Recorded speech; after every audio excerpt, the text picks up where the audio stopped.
ನಮಸ್ತೆ.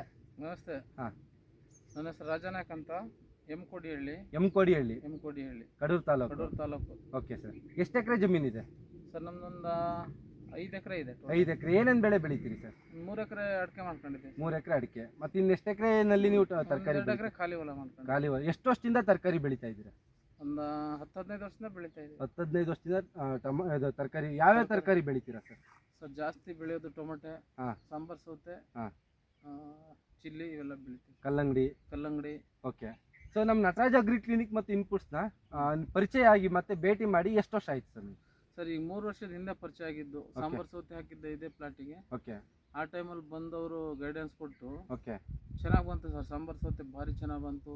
ಓಕೆ. ಇದು ಬರಲಿಲ್ಲ, ಎಂಥದ್ದು ಕುಲ್ಟ್ ಬರಲಿಲ್ಲ, ಓಕೆ, ವೈರಸ್ ಬರಲಿಲ್ಲ, ಓಕೆ, ಭಾರಿ ಚೆನ್ನಾಗಿ ಬಂತು ಬೆಳೆ. ಓಕೆ. ಚಿಕ್ಕಮ್ಮಿ ಒಂದು 200 ಚೀಲದ ಮೇಲೆ 300 ಚೀಲ ಹತ್ತದ್ರಕ್ಕೆ ಹೋಗಿದೆ ಸರ್ ಇದು. ಓಕೆ.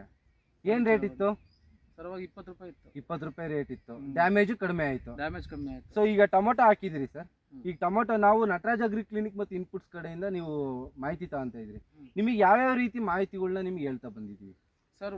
ಅವ್ರು ಬಂದ ತಕ್ಷಣ ಫಸ್ಟು ವೆರೈಟಿ ಒಳ್ಳೇದು ಹಾಕ್ರಿ ಅಂತಾರೆ. ಸಸಿನ ನರ್ಸರಿಲಿ ಒಳ್ಳೆ ವೆರೈಟಿ ತಂದು ಹಾಕಿ ಅಂತ. ತಳಿ ಆಯ್ಕೆ. ತಳಿ ಆಯ್ಕೆಯಲ್ಲಿ ಮೊದಲನೇ ಫಸ್ಟ್ ಆದ್ಯತೆ. ಓಕೆ. ಅದಾದ್ಮೇಲೆ ಗೊಬ್ಬರ ಯಾವ ರೀತಿ ಹಾಕ್ಬೇಕು ಓಕೆ ಅದನ್ನ ಐಡಿಯಾ ಕೊಡ್ತಾರೆ. ಓಕೆ. ಅದಾದ್ಮೇಲೆ ಯಾವ ರೀತಿ ಸಿಂಪರಣೆ ಮಾಡಬೇಕು ಓಕೆ ಅಂತ ಹೇಳಿ ಐಡಿಯಾ ಕೊಡ್ತಾರೆ. ಮುಂಚೆ ಏನ್ ತಪ್ಪು ಮಾಡ್ತಾ ಇದ್ರಿ ಬೆಳಿತಾ ಇದ್ರಿ? ಮುಂಚೆ ಅಂದ್ರೆ ಸರ್ ನಾವು ಅಷ್ಟೊಂದು ಐಡಿಯಾ ಇರ್ಲಿಲ್ಲ ಸರ್. ಬೆಳಿಬೇಕಾದ್ರೆ ಯಾರು ಬರ್ತಿರ್ಲಿಲ್ಲ, ಫೀಲ್ಡ್ ವಿಸಿಟ್ ಮಾಡ್ತಿರ್ಲಿಲ್ಲ. ಓಕೆ. ಬಂದ್ರು ಅವ್ರಿಗೆ ಅಷ್ಟೊಂದು ಐಡಿಯಾ ಇರ್ಲಿಲ್ಲ. ಓಕೆ. ಯಾವ ರೀತಿ ಗೊಬ್ಬರ ಹಾಕ್ಬೇಕು, ಏನು ಔಷಧಿ ಸಿಂಪರಣೆ ಮಾಡ್ಬೇಕು ಏನು ಹೇಳ್ತಿರ್ಲಿಲ್ಲ ಸರ್. ಈಗ ಓಕೆ. ಹೇಳಿದ್ರು ಯಾಕೋ ಈ ತರದ ಔಷಧಿ ನಮಗೆ ಸಿಗ್ತಾ ಇರಲಿಲ್ಲ. ಎಲ್ಲ ಕಂಪ್ನಿ ಔಷಧಿಗಳು ಸಿಗ್ತೇವೆ. ಓಕೆ. ಸಿಜೆಂಟಾದಾಗಿರ್ಬೋದು, ಬೇರೆ ಆಗಿರ್ಬೋದು, ಎಲ್ಲ ಒಳ್ಳೆ ಔಷಧಿನೇ ಕೊಡೋದು ಸರ್. ಹಂಗಾಗಿ ಓಕೆ. ಈಗ ನೀವು ಎಷ್ಟು ಎಕರೆನಲ್ಲಿ ಹಾಕಿದ್ರಿ ಸರ್? ಸರ್ 2 ಎಕರೆ ಇದೆ. ಎಷ್ಟು ಸಾವಿರ ಗುಣಿ ಇದೆ? 10,000 ಇದೆ. 10,000 ಗುಣಿ ನೋಡಿದ್ರಿ. ಸೊ ಇವತ್ತು ಮೊದಲನೇ ಕೊಯ್ಲು ಕೊಯ್ದಿರಿ ಸರ್. ಸೊ ಇವಾಗ ನೆನ್ನೆ ಕೊಯ್ದಿರಿ. ಸೊ ಇವಾಗ ಪ್ರತಿ ಗಿಡನು ನೋಡ್ತಾ ಇದ್ದೀರಿ. ಏನು ಉತ್ತಮವಾದ ಬೆಳವಣಿಗೆ ನೀವು ಅಬ್ಸರ್ವ್ ಮಾಡ್ತಾ ಇದ್ದೀರಿ ಸರ್? ಬೆಳೆ ಚೆನ್ನಾಗಿ ಬಂದಿದೆ. ಅಂದ್ರೆ ಗಿಡದಲ್ಲಿ ಕಾಯಿ ತುಂಬಾ ಚೆನ್ನಾಗಿ ನಿಂತಿದೆ. ಓಕೆ. ಕಾಯಿ ಸೆಟ್ಟಿಂಗ್ ತುಂಬಾ ಚೆನ್ನಾಗಿದೆ. ಸೆಟ್ಟಿಂಗ್ ಚೆನ್ನಾಗಿದೆ. ಓಕೆ. ಆಮೇಲೆ ಈಲ್ಡ್ ಇದೆ ಚೆನ್ನಾಗಿ. ಸೈಜು ಬರ್ತಾ ಇದೆ. ಇನ್ನು ಗೊಬ್ಬರ ಕೊಟ್ಟಿದೀವಿ ಮೊನ್ನೆ. ಓಕೆ. ಇನ್ನು ಸೈಜ್ ಬರುತ್ತೆ. ಗುಣಿ ಸ್ಟಾರ್ಟ್ ಆಗಿದೆ ಸರ್ ಈಗ. ಓಕೆ. ಇವಾಗ್ಲೂ ನಿಮ್ಮ ಊರಲ್ಲೂ ಬೇರೆ ಟೊಮೊಟೊ ಬೆಳೆಗಾರನು ನೋಡಿದಿರಿ. ಸೊ ನಾರ್ಮಲಿ ಈ ಟೈಮಲ್ಲಿ ಏನ್ ಸಮಸ್ಯೆಗಳು ಜಾಸ್ತಿ ಹೇಳ್ತಾರೆ ರೈತರು? ಸರ್ ಅದು ಎಂತದ್ದು ತೊಟ್ ಕಪ್ಪು ಅಂತ ಜಾಸ್ತಿ ಬರ್ತಾ ಇದೆ ಅಂತಾರೆ. ಓಕೆ. ಗಿಡದಲ್ಲಿ ಕಾಯಿ ಉದುರೋದು. ಓಕೆ. ಆಮೇಲೆ ಹೂ ಡ್ರಾಪ್ ಆಗೋದು. ಓಕೆ. ಕಾಯಿ ಮೇಲೆ ಕಜ್ಜಿ ಇರೋದು. ಆ ತರದ ಸಮಸ್ಯೆ ಇದೆ. ಅಂಗಮಾರಿ ರೋಗ ಕೆಲವರು ಪ್ಲಾಟ್ ಅಲ್ಲಿ ಹೇಳ್ತಾವ್ರೆ. ಓಕೆ. ನಮ್ದ್ರಲ್ಲಿ ಆ ತರ ಸಮಸ್ಯೆ ಏನು ಕಾಣಿಸ್ತಿಲ್ಲ. ಓಕೆ. ಮೊನ್ನೆ ಎಷ್ಟು ಬಾಕ್ಸ್ ಕೊಯ್ದಿರಿ ಸರ್? ಸೊ ಮೊನ್ನೆ ಒಂದು 10 ಬಾಕ್ಸ್ ಕೊಯ್ದಿದ್ದೀನಿ. ಎಷ್ಟು ಡ್ಯಾಮೇಜ್ ಬಂದಿದೆ? ಒಂದು ಬಂದಿದೆ. ಒಂದು ಬಾಕ್ಸ್ ಡ್ಯಾಮೇಜ್. ಸ್ಟಾರ್ಟಿಂಗ್ ಇಂದಲ್ಲ, ಫಸ್ಟ್ ಇಂದಲ್ಲ, ಹಂಗಾಗಿ ಒಂದು ಡ್ಯಾಮೇಜ್. ಇವಾಗ್ಲೂ ನೀವು ಗಿಡದಲ್ಲಿ ಇಳುವರಿ ನೋಡ್ತಾ ಇದ್ರಿ ಸರ್. ಸೊ ಅವರೇಜ್ ಎಷ್ಟು ಕೆಜಿ ಇಳುವರಿ ಕೊಯ್ಬೋದು ಅಂತ ನಿಮಗೆ ಭರವಸೆ ಇದೆ? ಇದು ನೋಡಿದ್ರೆ 4 kg ಮೇಲಿದೆ ಸರ್. 4 kg ಮೇಲೆ ಒಂದು ಗಿಡದಲ್ಲಿ ಅವರೇಜ್ ಇಳುವರಿ ಕೊಯ್ಬೋದು ಅಂತಕ್ಕಂಥ ಭರವಸೆ ಇದೆ. ಸೊ ಇವತ್ತು ಮಾರ್ಕೆಟ್ ಅಲ್ಲಿ ನೀವು ಇಳುವರಿ ನೋಡ್ತಾ ಇದ್ದೀರಿ, ಬೆಲೆನೂ ನೋಡ್ತಾ ಇದ್ದೀರಿ. ಸೊ ಎಲ್ಲ ಪ್ರತಿಯೊಬ್ಬ ರೈತರು ಕೂಡ ಸೊ ಇಲ್ಲಿ ಏನ್ ಹೇಳೋದಕ್ಕೆ ಇಷ್ಟಪಡ್ತೀವಿ ಅಂತಂದ್ರೆ, ಸೊ ನಾವು ನೋಡ್ತಾ ಇರ್ತೀವಿ ಪ್ರತಿ 10 ವರ್ಷದಿಂದನೂ ಟೊಮೊಟೊನ ಬೆಳೆನ ಬೆಳೀತಾ ಇರ್ತಾರೆ. ಸೊ ಆದರೆ ಇಲ್ಲಿ ರೈತರು ಎಲ್ಲಿ ತಪ್ಪು ಮಾಡ್ತಾ ಇರ್ತಾರೆ ಅಂದರೆ, ಸೊ ಯಾವ ಸಮಯಕ್ಕೆ ಯಾವ ತಳಿನ ಆಯ್ಕೆ ಮಾಡಬೇಕು, ಮಳೆಗಾಲಕ್ಕೆ ಯಾವ ತಳಿ ಆಯ್ಕೆ ಮಾಡಬೇಕು, ಬೇಸಿಗೆ ಕಾಲಕ್ಕೆ ಯಾವ ತಳಿ ಆಯ್ಕೆ ಮಾಡಬೇಕು, ಮತ್ತು ಸಸಿಗಳನ್ನ ಆಯ್ಕೆ ಮಾಡೋದ್ರಲ್ಲಿ ಯಾವ ರೀತಿ ಆರೋಗ್ಯವಾದ ಸಸಿಗಳನ್ನ ಆಯ್ಕೆ ಮಾಡಬೇಕು. ಮತ್ತು ಇನ್ನೊಂದು ಮುಖ್ಯವಾದ ಒಂದು ಏನು ರೈತರು ಅನುಸರಿಸಬೇಕು ಅಂತಂದರೆ, 1 ಎಕರೆಗೆ ಎಷ್ಟು ನಿರ್ದಿಷ್ಟ ಪ್ರಮಾಣದಲ್ಲಿ ಸಸಿಗಳನ್ನ ಆಯ್ಕೆ ಮಾಡ್ತಕ್ಕಂಥದ್ದು ಭಾರಿ ಅವಶ್ಯಕತೆ ಇರುತ್ತೆ.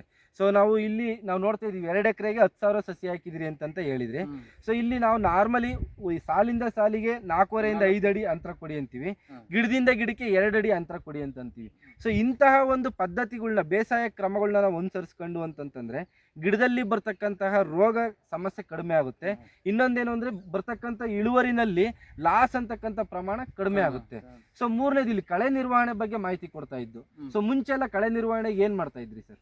ಸರ್ ಕಳೆ ನಿರ್ವಹಣೆಗೆ ನಾವು ಕಳೆನಾಶಕ ಸಿಂಪಡಿಸ್ತಾ ಇದ್ದೀವಿ ಸರ್. ಅದು ಯಾವ್ದು ಬರುತ್ತಲ್ಲ ಸರ್ ಅದು. ಓಕೆ. ಕಳೆನಾಶಕ ಸಿಂಪಡಣೆ ಮಾಡ್ತಾ ಇದ್ರಿ. ಕಳೆನಾಶಕ ಅಂತ ಬರುತ್ತೆ ಸರ್. ಓಕೆ, ಆಯ್ತು. ಇವಾಗೆಲ್ಲ ನಾವು ಏನು ಸಲಹೆ ಮಾಡ್ತಾ ಇದೀವಿ ಸರ್? ಈಗ ವೀಡರ್ ಇದೆ, ಬಂದಿದೆಯಲ್ಲ, ಮಿಷಿನ್ ಇದೆ.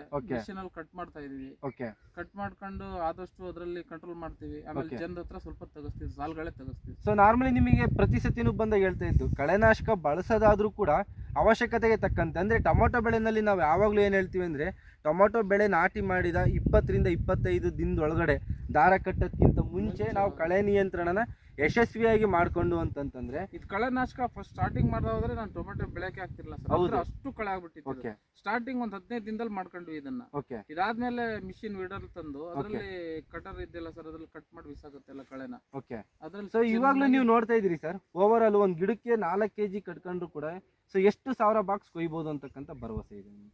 ಒಂದು 2.5 ಸಾವಿರ ಬಾಕ್ಸ್ ಹೋಯ್ತು. 2 ರಿಂದ 2.5 ಸಾವಿರ ಬಾಕ್ಸ್ ಕೊಯ್ಬೋದು ಅಂತಕ್ಕಂಥ ಭರವಸೆ ಇದೆ.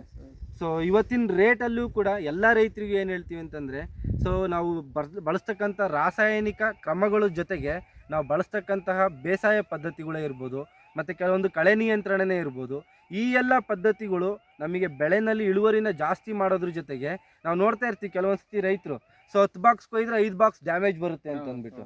ಸೊ ಇಲ್ಲಿ ಬರ್ತಕ್ಕಂತಹ ಒಂದು ಡ್ಯಾಮೇಜ್ ಅಂತಕ್ಕಂಥ ಪ್ರಮಾಣನ ಕಡಿಮೆ ಮಾಡಬೇಕು, ಮತ್ತು ಇಳುವರಿನಲ್ಲಿ ಬರ್ತಕ್ಕಂತಹ ಪ್ರಮಾಣನ ಮತ್ತು ದೀರ್ಘಾವಧಿಯವರೆಗೆ ನಾವು ಕೊಯ್ಲನ್ನ ಎಷ್ಟು ಕೊಯ್ಲು ಕೊಯ್ಬೋದು ಅಂತಕ್ಕಂಥ ಭರವಸೆ ಇದೆ ಸರ್ ನಿಮಗೆ? ನಾನೊಂದು 7-8 ಸರಿ ಕೊಯ್ಬೇಕು ಸರ್. ಇದು 8 ಕೊಯ್ಲು ಕೊಯ್ಬೋದು. ಕೊಯ್ಲೇಬೇಕು ಅಂದ್ರೆ ಕೊಯ್ಯೋ ಟೈಪ್ ಇದೆ ಸರ್. ಇದು ಗಿಡ ಚೆನ್ನಾಗಿದೆ.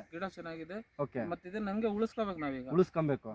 ಸೊ ಮತ್ತೆ ಇನ್ನೊಂದು ಎಲ್ಲ ರೈತರಿಗೆ ಏನು ಹೇಳೋದು ಇಷ್ಟಪಡ್ತೀವಿ ಅಂದರೆ, ಟೊಮೊಟೊ ಬೆಳೆ ಆದ ನಂತರ ಸೊ ಬೇರೆ ರೀತಿಯ ಜಾತಿಯ ಬೆಳೆಗಳನ್ನ ಕ್ರಾಪ್ ರೊಟೇಷನ್ ಮಾಡಿ, ಸೊ ಈ ಎಲ್ಲ ಅಳವಡಿಕೆ ಸೆಣಬಿನ ಬೀಜ ಹಾಕೋದಿರ್ಬೋದು, ಮತ್ತು ಹಸಿರೆಲೆ ಗೊಬ್ಬರದ ಬೀಜಗಳನ್ನ ಹಾಕೋದ್ರಿಂದ ನಿಮ್ಮ ನೆಕ್ಸ್ಟ್ ಬೆಳೆಗಳಿಗೆ ಬರ್ತಕ್ಕಂತಹ ರೋಗ ಬಾಧೆ ಇರ್ಬೋದು, ಕೀಟ ಬಾಧೆ ಇರ್ಬೋದು, ಮತ್ತು ಈ ಎಲ್ಲ ಸಮಸ್ಯೆಗಳನ್ನ ನಾವು ಯಶಸ್ವಿಯಾಗಿ ಕಡಿಮೆ ಮಾಡ್ಬೋದು.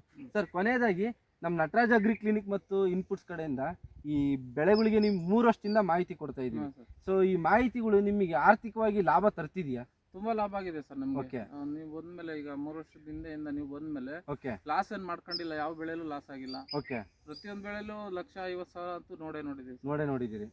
ಆರ್ಥಿಕವಾಗಿ ಲಾಭ ಆಗಿದೆ. ಲಾಭ ಆಗಿದೆ. Okay, thank you. ಅಂತೂ ಆಗಿಲ್ಲ. ಓಕೆ, ನಮಸ್ತೆ ಸರ್. ನಮಸ್ತೆ.